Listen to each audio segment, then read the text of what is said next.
Halo Pioners, oke, assalamualaikum warahmatullahi wabarakatuh.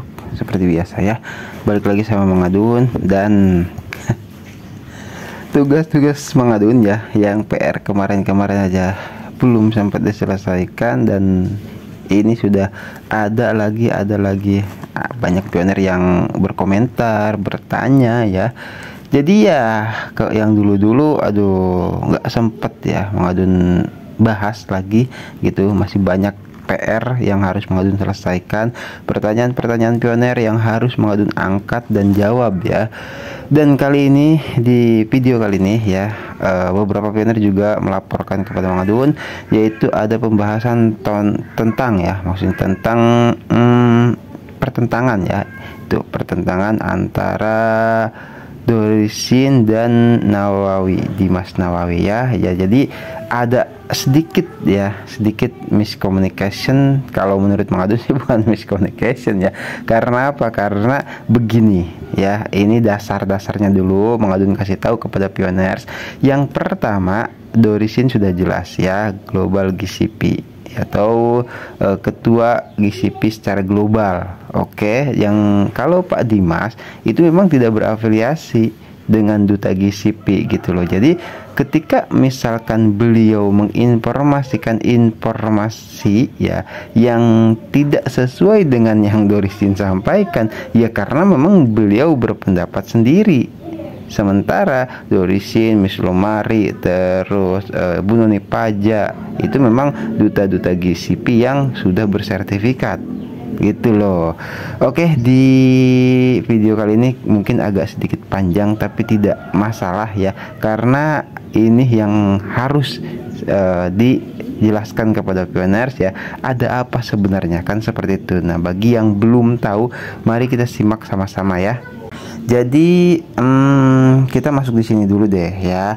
Ini sebetulnya kan diposting ulang nih sama Dorisin, informasi klarifikasi dari Miss Lumari. Nah, kita akan melihat dulu di sini ada seorang pioners yang membagikan ya postingan dari Pak Dimas yang menjadi bisa dikatakan bibit awal ya.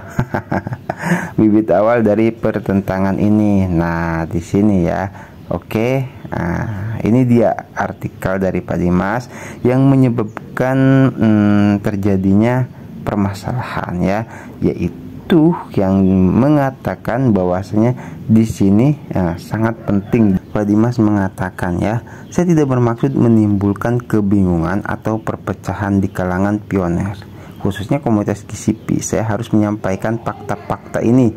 Saya akan menyampaikan beberapa poin penting, harap dibaca dengan skema.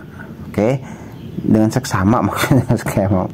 Akun yang telah mentransfer Pi ke bursa kemungkinan akan dibukukan atau disita karena melanggar ketentuan.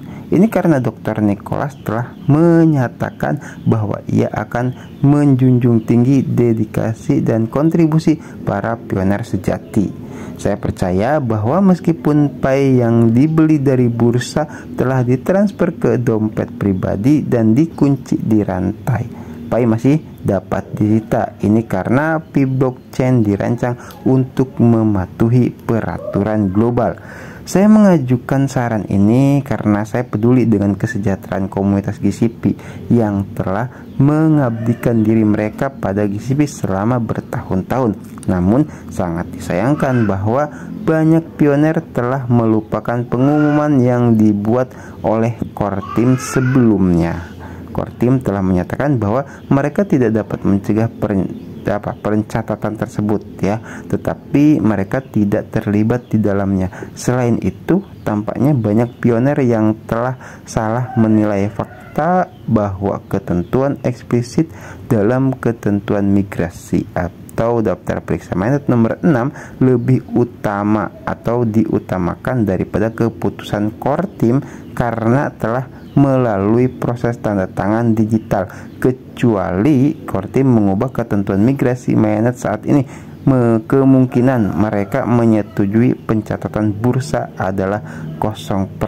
Nah, di sini ada yang Mang Adun tangkap ya, itu banyak sebetulnya ya, karena ini kan poin semua. Tapi di sini nih ada satu hal yang ternyata Pak Dimas itu lebih mempercayai kepada jejak digital lah, bisa dikatakan seperti itu ya, ketimbang gitu loh sama Peak Core Team itu sendiri.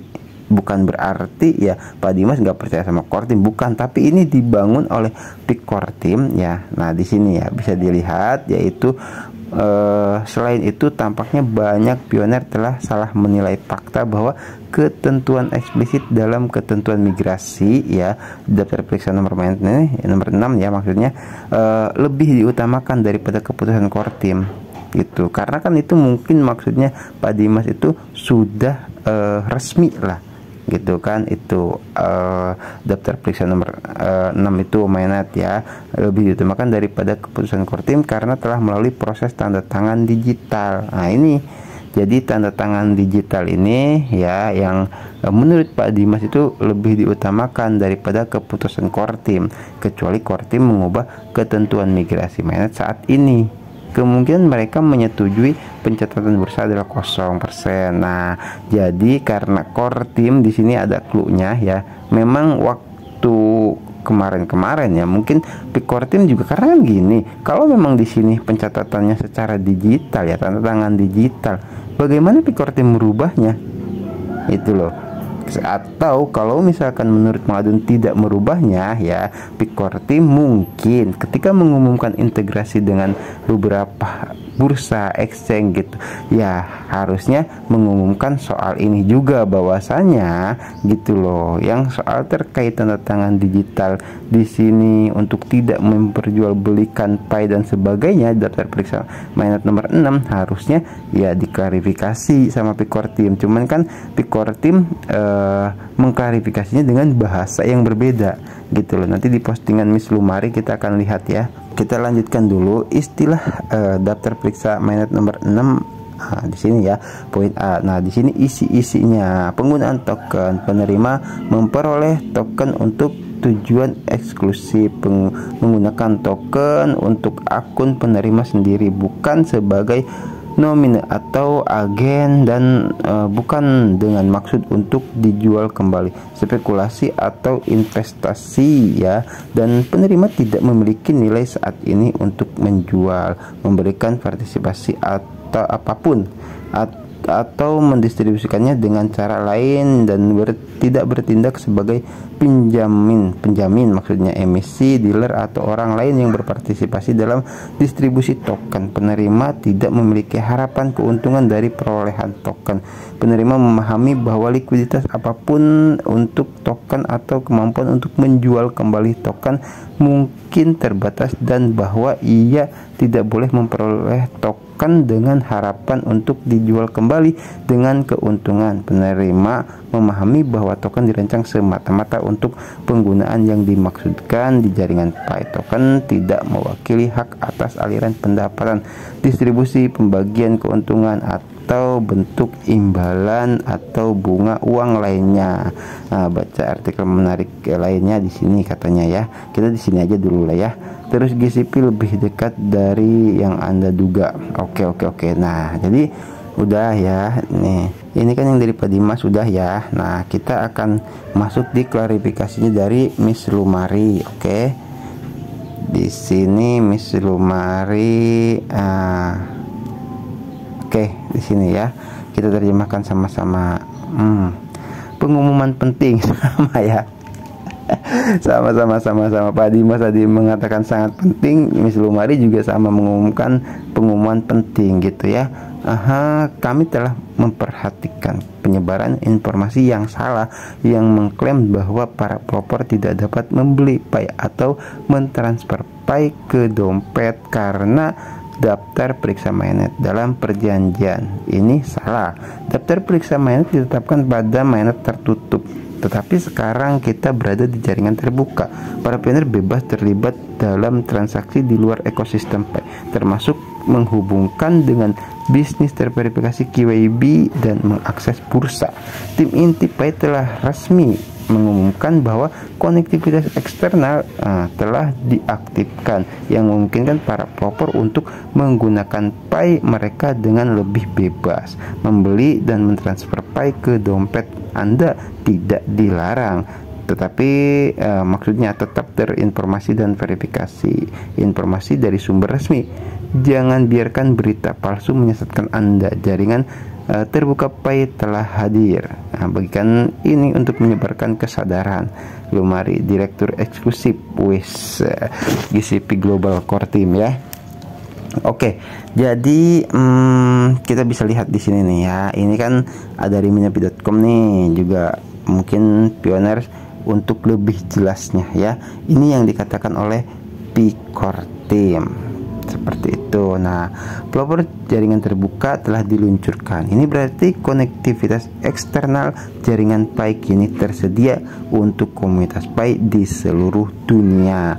Open Network telah membuka ekosistem Pi yang berkembang pesat, aplikasi inovatif dan jaringan peer-to-peer yang luas untuk integrasi dengan dunia blockchain yang lebih luas. Open Network adalah kunci misi Pi untuk menciptakan mata uang kripto yang inklusif, digerakkan oleh utilitas dan diadopsi secara luas yang dapat diakses oleh sekalian. Punya itu kelanjutannya ya.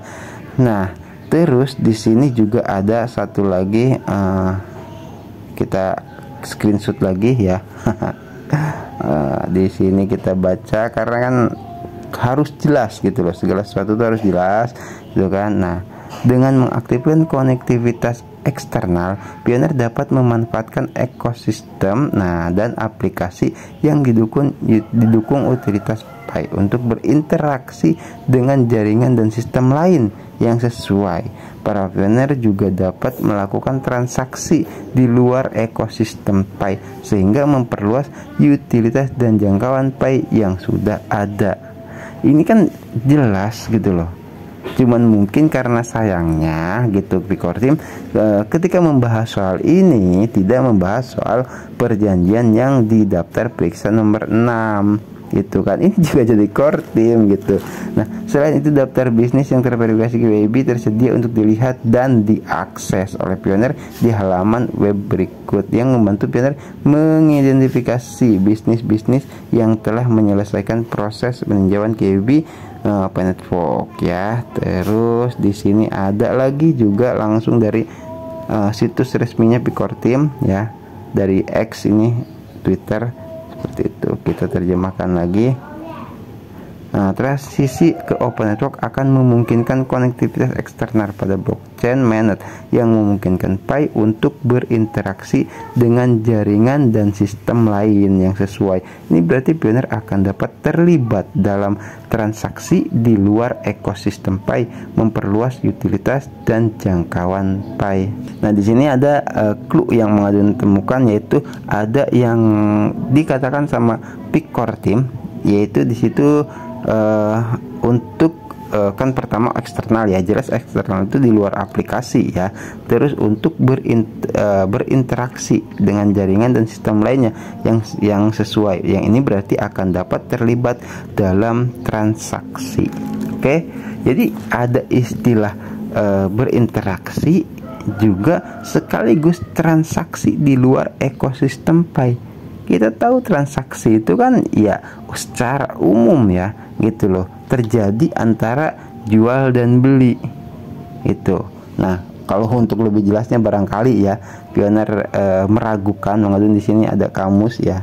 Kita ketuk saja transaksi supaya lebih jelasnya. Nah, di sini artinya persetujuan jual beli. Oke, dalam perdagangan antara dua pihak. Nah, itu transaksi ya, itu kan pelunasan, pembesaran, pemberesan, pembayaran, intinya seperti itu ya. Transaksi itu yaitu persetujuan jual beli gitu loh.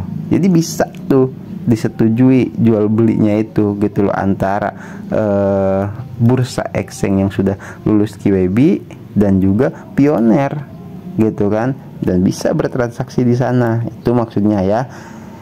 Oke, mengadun rasa sih cukup jelas ya sampai di sini, dan kita akan masuk di klarifikasi yang Dorisin sampaikan di sini. Oke. Nah, di sini kita bisa terjemahkan apa kata dari sini.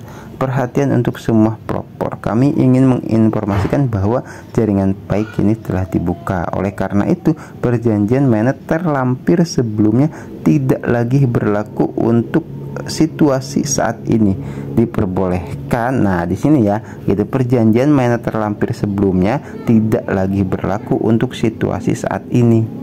Itu loh ya, klarifikasi dari sini. Diperbolehkan untuk menukar pai secara bebas dengan mata uang fiat atau mata uang kripto lainnya dan membeli pai dengan fiat. Lebih jauh, 5 pasar pertukaran telah disetujui oleh Kortim setelah Knowledge Business ya atau QWB. Jika Kortim menyita dompet para pioner saat mereka terlibat dengan pasar pertukaran ini, hal itu menimbulkan pertanyaan tentang alasan dibalik tindakan tersebut dan tujuan dasar Kortim. Nah ya, ini yang sesuai ya, gitu loh, sesuai dengan kemarin yang di video sebelumnya, gitu kan. Waduh, juga mempertanyakan kalau memang Kortim tuh menjebak, gitu kan.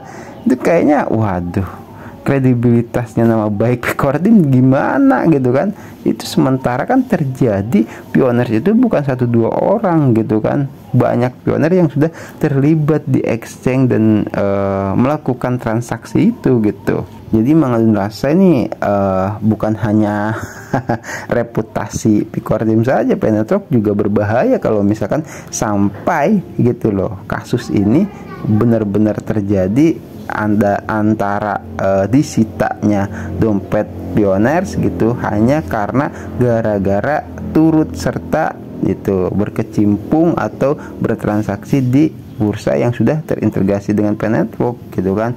Ini yang tindakan tersebut dan tujuan dasar Kortim itu apa, gitu kata Dorisin. Kalau misalkan di sini terjebak lah, bisa dikatakannya, gitu. Terus jutaan pioner telah, di sini bukan dikatakan jutaan pioner telah berpartisipasi dalam pertukaran ini dan dompet mereka tetap aman. Saya mendorong semua orang untuk mempertimbangkan implikasi dari situasi ini dengan seksama. Terus waspadalah bahwa beberapa individu mungkin mencoba menyesatkan pioner. Niat mereka sudah jelas terlihat ketika pioner didorong untuk terlibat dalam perdagangan di pasar valuta asing. Para pedagang yang membeli dan menjual dengan harga lebih rendah dapat menghabiskan pai mereka yang tersedia. Oke, individu atau kelompok ini berusaha merusak GCP, tetapi tujuan mereka tidak akan tercapai. Mereka menyebarkan informasi yang salah dengan tujuan menghalangi pioner untuk membeli di pasar valuta asing dengan tujuan mempengaruhi keberhasilan GCP secara negatif. Oke, jadi ada istilah keberhasilan GCP secara negatif.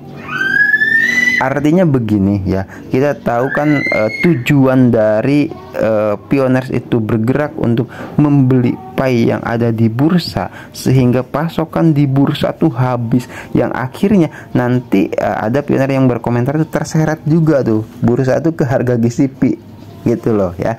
Ya mau nggak mau kan, gitu. Dan pioner-pioner atau yang sudah membeli ya pai di sana itu akan mendapatkan lebih banyak keuntungan, gitu kan. Dan lebih lagi kalau misalkan yang bukan pioner itu, nah kan mereka tuh udah juga sama beli ya, yang bukan pioner ya, terus ingin gabung nih, waduh repot juga gua nih, mau jual nggak ada yang beli kan kalau bukan ini murah, gitu kan. Tuh kalau mau beli juga udah nggak ada yang jual. Intinya bursa itu pada akhirnya akan tetap mengikuti ekosistem Penetrok ya, yang pada akhirnya kan nilai GCP itu ya yang sudah diperjuangkan itu akan terlihat, gitu loh. Makanya disarankan juga ya sama duta GCP itu jangan jual selain nilai GCP.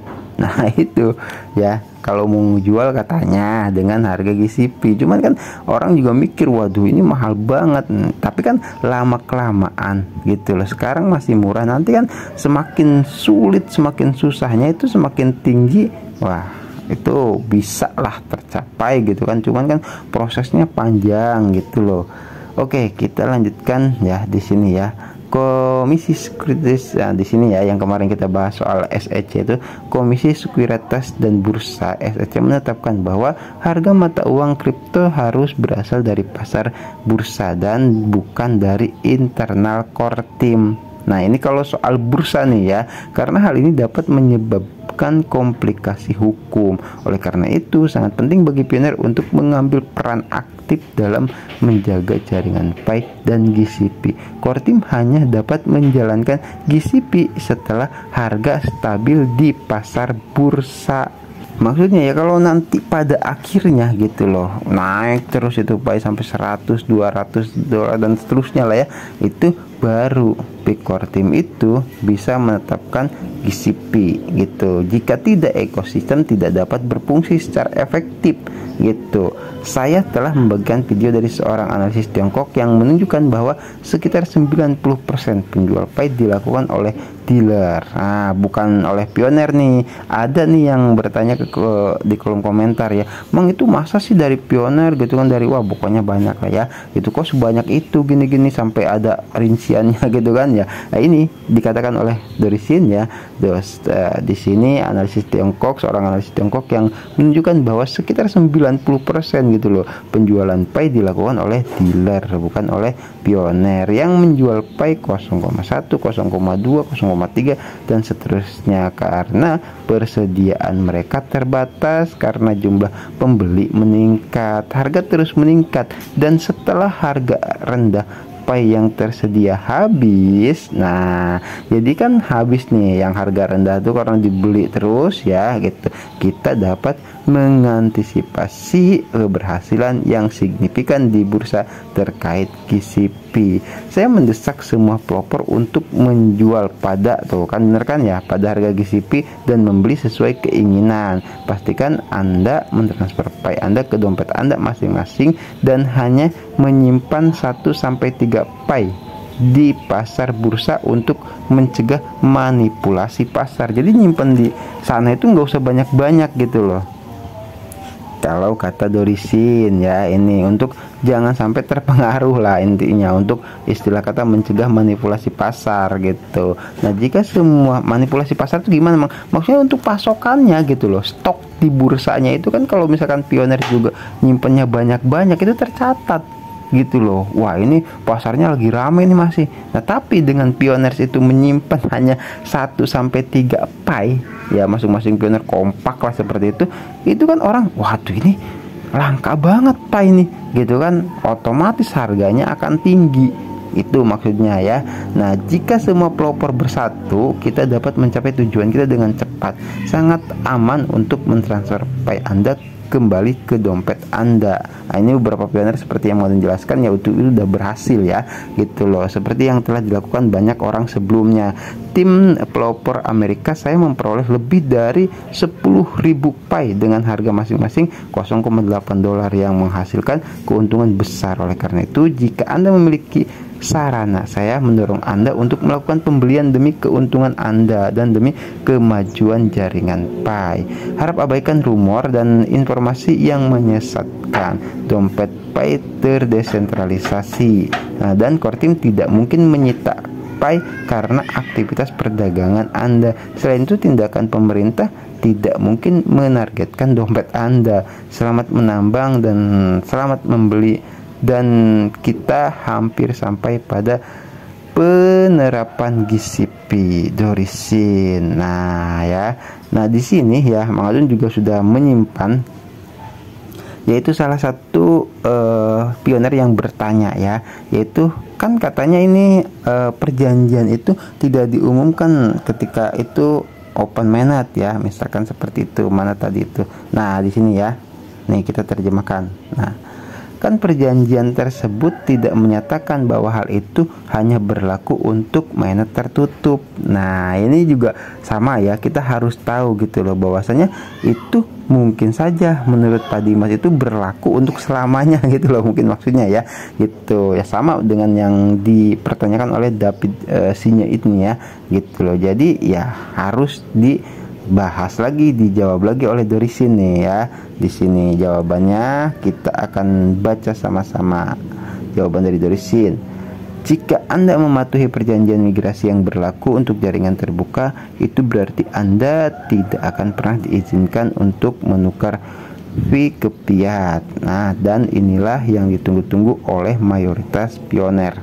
Namun kode GitHub menunjukkan bahwa Pi dapat dikonversi ke fiat dengan nilai sekitar 0,6 hingga 0,8 per bulan setelah kode diimplementasikan pada $314159. Sekarang kami belum mengimplementasikan kode tersebut. Jadi bagaimana perasaan Anda? Jika Anda bersikeras bahwa Anda benar, Anda tidak akan pernah diizinkan untuk mendapatkan uang tunai dari Pi. Oke, jadi di GitHub juga sudah dijelaskan gitu loh, bahwasanya nanti tuh Pi itu bisa dipiatkan gitu. Jadi kalau misalkan kita masih bersikukuh dengan yang tentang perjanjian di daftar periksa mainnet nomor 6 itu akan melanggar, ya kita tidak akan bisa memfiatkan gitu, memfiatkan uang tunai atau Pi menjadi uang tunai maksudnya kan. Dari sudut pandang saya, kode tersebut dapat diimplementasikan saat pasar valuta asing mencapai GCP.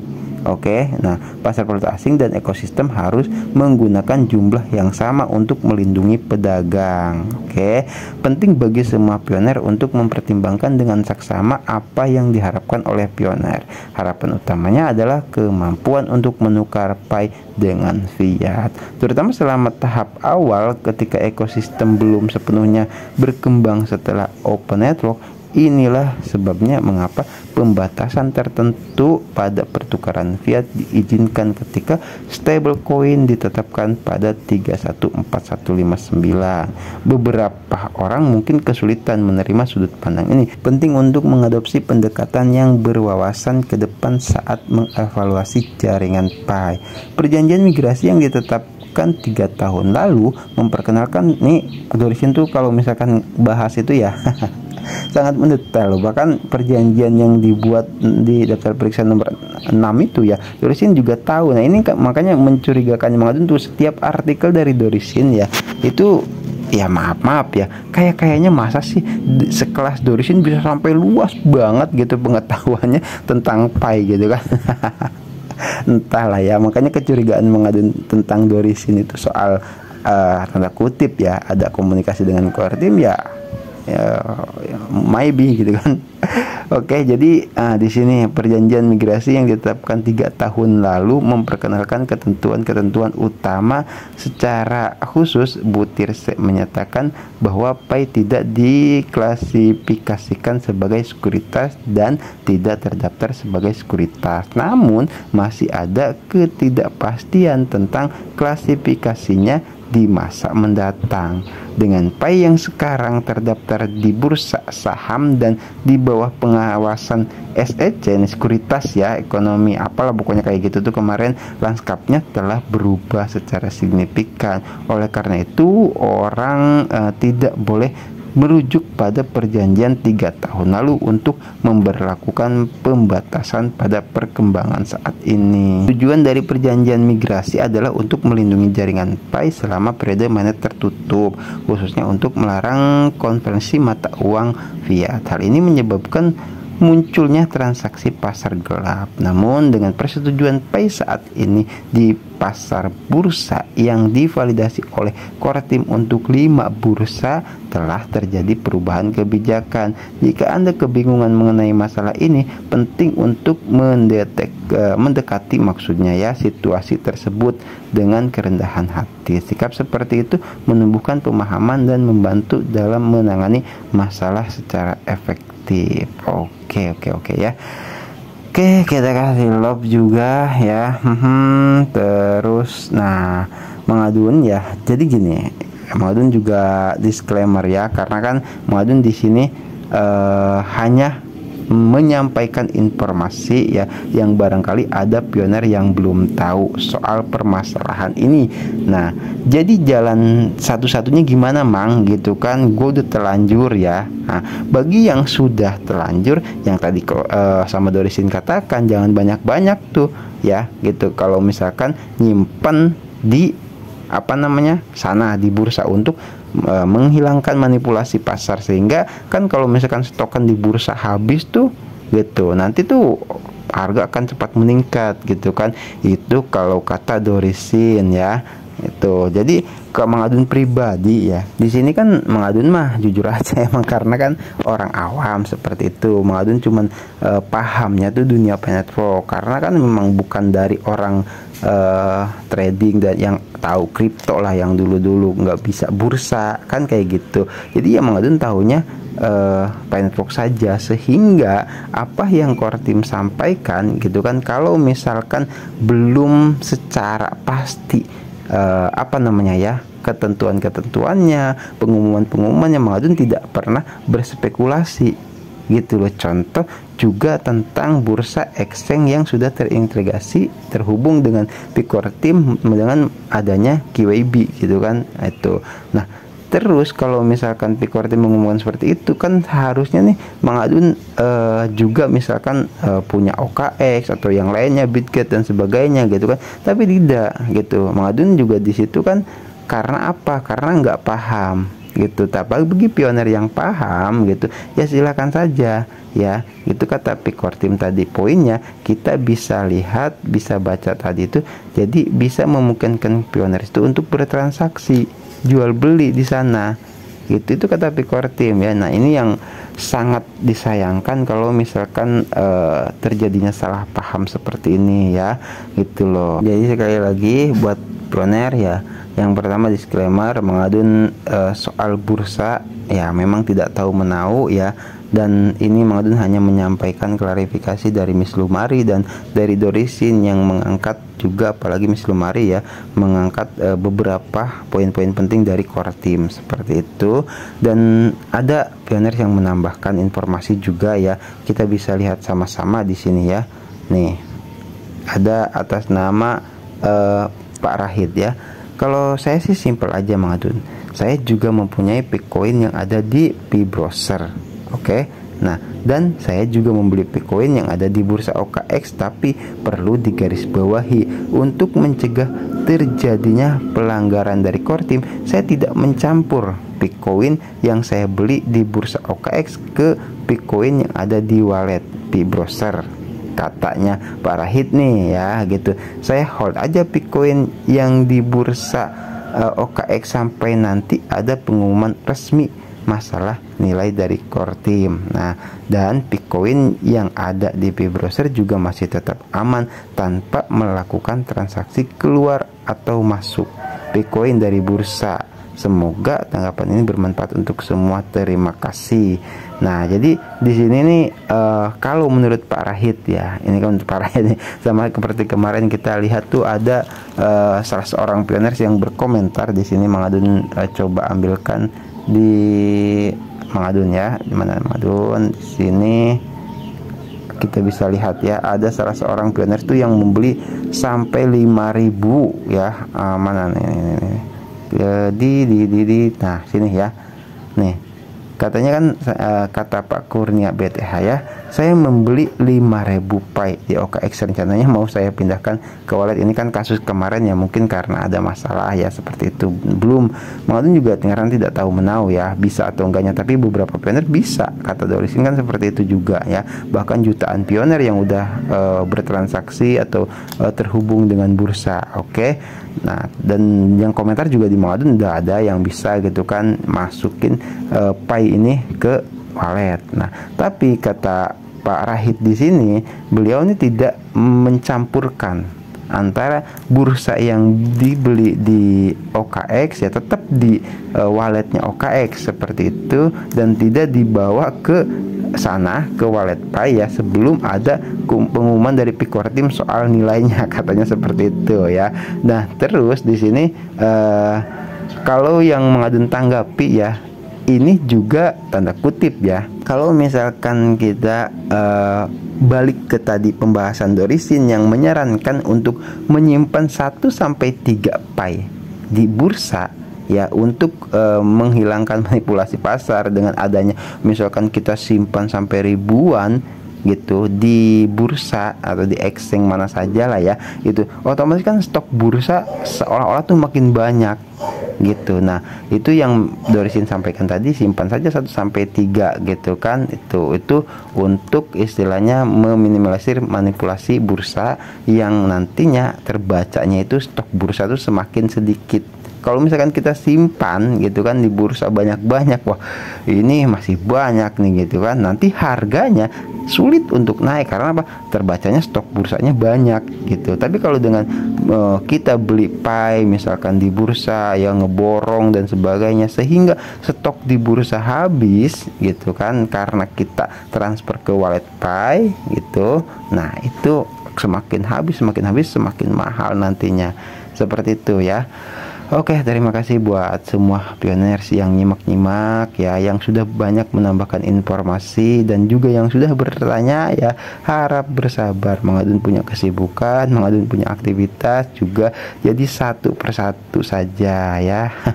Mang Adun juga pengennya tuh satu hari ya, sampai 4 video 5 video mungkin kan seperti itu. Tapi kan gimana enaknya hati, itu kan penting ya gitu, mood gitu, dan juga gimana waktunya juga gitu, jangan sampai lagi berisik atau lagi gimana kan, itu juga harus disesuaikan. Oke, harap bersabar sekali lagi ya, Mang Adun masih banyak yang perlu kita bahas sama-sama ya.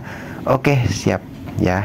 Adun cukupkan sampai di sini, semoga bisa dipahami dari yang tadi awal permasalahannya hingga klarifikasinya dan beberapa poin penting yang mau Adun sampaikan di akhir video ya, yaitu mengenai solusinya bagaimana, kan seperti itu ya.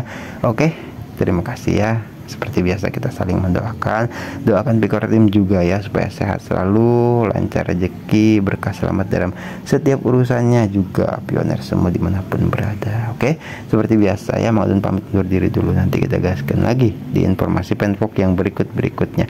Thank you, bye bye.